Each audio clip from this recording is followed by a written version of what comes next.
Coronal loops flicker right before the sun unleashes big flares. Predicting space weather is more complex than predicting traditional weather here on Earth. One of the most unpredictable kinds of space weather is solar flares, which explode out from the surface of the sun and can potentially damage sensitive equipment like electrical grids and the ISS. The Carrington event, one of the most violent solar storms in history, literally caused telegraph lines to catch fire when it occurred in 1859. A similar storm would be much more devastating today. Due to their potentially destructive potential, scientists have long looked for ways to predict when a storm will happen. And now a team led by Emily Mason of Predictive Sciences Inc. here in San Diego thinks they might have found a way to do just that. Solar flares typically occur in highly magnetic areas of the sun. However, they aren't the only events that occur in those regions. Another, less potentially hazardous event is a coronal loop. These look like giant arches of particles that start from and connect back to the sun's outer layer, also called its corona. Scientists have long thought there might be some sort of tie between coronal loops and the solar flares that emerge from the same region.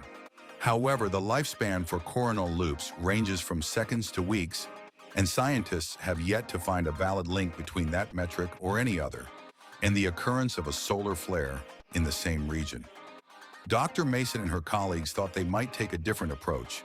They got some observational time on the Solar Dynamics Observatory, SDO, a telescope in geosynchronous orbit explicitly designed to observe the coronal layer. They used SDO's extreme ultraviolet wavelength observational capabilities to observe coronal loops in regions that eventually formed a flare versus those that didn't. They observed areas that produced around 50 flares and found that the amount of variability in extreme ultraviolet light the coronal loops in those areas put off was much higher than in the areas that didn't produce a flare.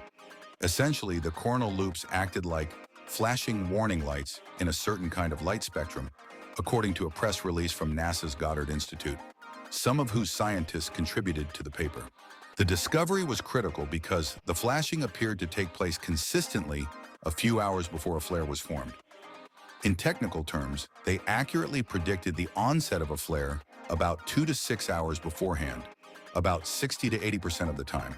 That might not seem like great odds and even lesser warning, but some warning is better than none. When given the decision between frying half of the Earth's electrical grid in a few hours and taking preventive measures, I think policymakers would at least appreciate the opportunity to have a choice. There are some other nuances in the data, such as stronger flares appear to be predicted by earlier, peaking flickering. However, more work still needs to be done. Ultimately, this research aims to develop a system of automatically warning the appropriate authorities if there is a potentially hazardous solar event coming our way, but without so many false positives that they feel the system is crying wolf. That automated system is still a little way off, but this research is a step in the right direction. SDO was initially launched in 2010 and has long outlived its original 5-year mission plan. However, there are plenty of instruments constantly watching the sun, and undoubtedly there will be more soon. Maybe they will someday contribute to finalizing a system that will one day save civilization from an avoidable catastrophe.